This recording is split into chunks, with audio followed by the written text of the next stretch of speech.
Halo semua. Sebelum memulai pembelajaran, sebaiknya kita berdoa terlebih dahulu. Yuk kita berdoa terlebih dahulu.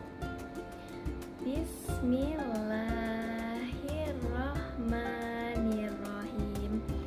Raditu billahi robba wa bil islami dina wa bi Muhammadin nabiyya wa rasula. Rabbi zidni ilma warzuqni fahma.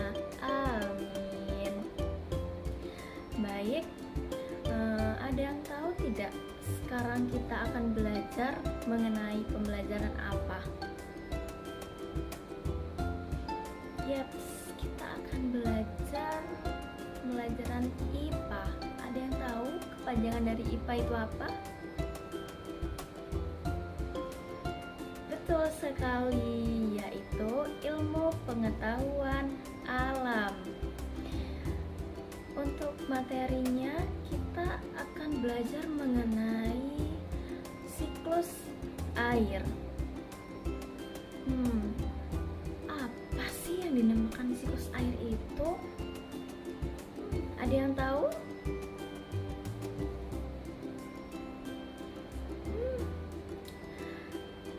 Yuk kita cari tahu apa sih siklus air itu. Jadi siklus air atau yang biasa kita sebut dengan siklus hidrologi merupakan proses pergerakan air yang terus-menerus dari atmosfer ke bumi dan akan kembali lagi ke atmosfer. Proses ini sangat penting bagi kehidupan di bumi.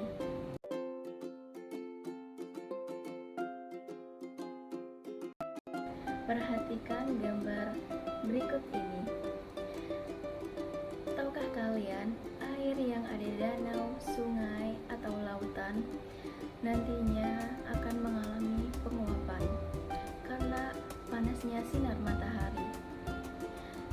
Proses ini disebut dengan evaporasi. Perhatikan gambar berikut ini. Jadi, penguapan tidak hanya terjadi pada lautan, sungai, atau danau saja, tapi juga terjadi pada makhluk hidup, yaitu tumbuhan. Selanjutnya, di udara, uap air akan berkumpul membentuk awan. Selanjutnya, awan tersebut akan mengalami pengembunan. Ini disebut dengan proses siklus air, yaitu kondensasi. Air di awan akan turun menjadi hujan. Proses ini dinamakan menjadi presipitasi. Apakah kalian melihat gambar di samping?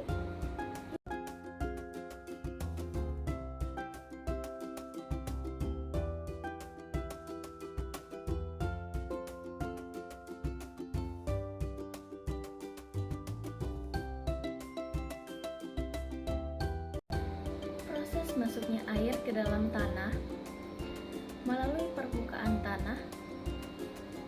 Sederhananya, ketika hujan turun, sebagian air akan meresap ke dalam tanah melalui pori-pori tanah.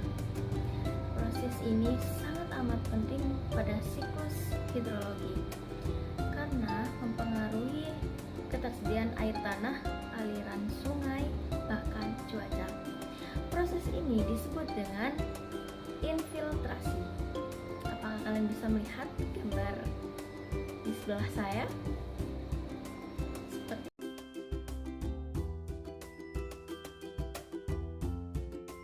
Siklus atau daur hidrologi pendek ini terjadi di lautan yang luas. Mula-mula air lautan akan menguap ke udara dikarenakan adanya pemanasan oleh sinar matahari di udara. uap air ini akan berkumpul membentuk awan. Selanjutnya, awan akan mengalami pengembunan atau yang bisa kita katakan dengan kondensasi. Dan nantinya akan menjadi sebuah titik-titik air yang bisa disebut dengan hujan. Yang kemudian hujan itu akan kembali jatuh ke laut itu sendiri. Pada dasarnya, proses terjadinya daur hidrologi sedang ini mirip dengan daur hidrologi pendek atau siklus air pendek. Untuk perbedaannya, pada daur hidrologi sedang ini atau siklus air sedang ini, nantinya awan yang sudah terbentuk di atas laut dan tertiup angin sampai ke atas daratan.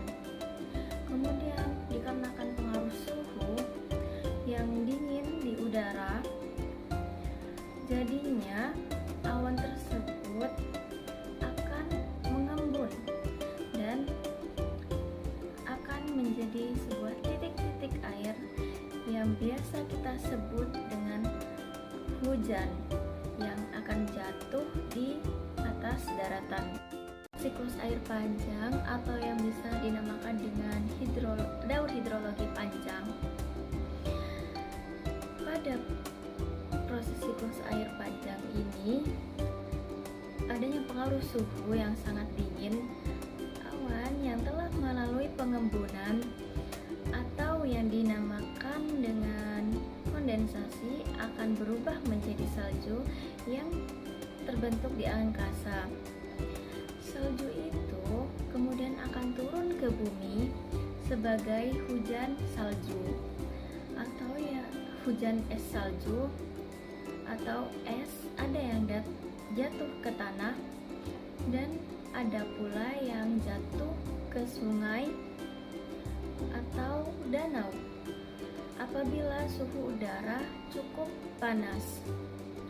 Salju atau es yang jatuh ke tanah akan menjadi cair yang nantinya akan meresap ke dalam tanah. Selanjutnya, bersama-sama dengan air sungai dan air tanah, salju atau es yang telah mencair akan mengalir kembali ke lautan. Jadi, siklus air sangat berkaitan dengan upaya menjaga ketersediaan air, karena siklus air sendiri merupakan proses yang memungkinkan air terus didaur ulang dan tersedia untuk semua organisme hidup. Tanpa adanya siklus air, ketersediaan air di muka bumi ini tidak akan merata.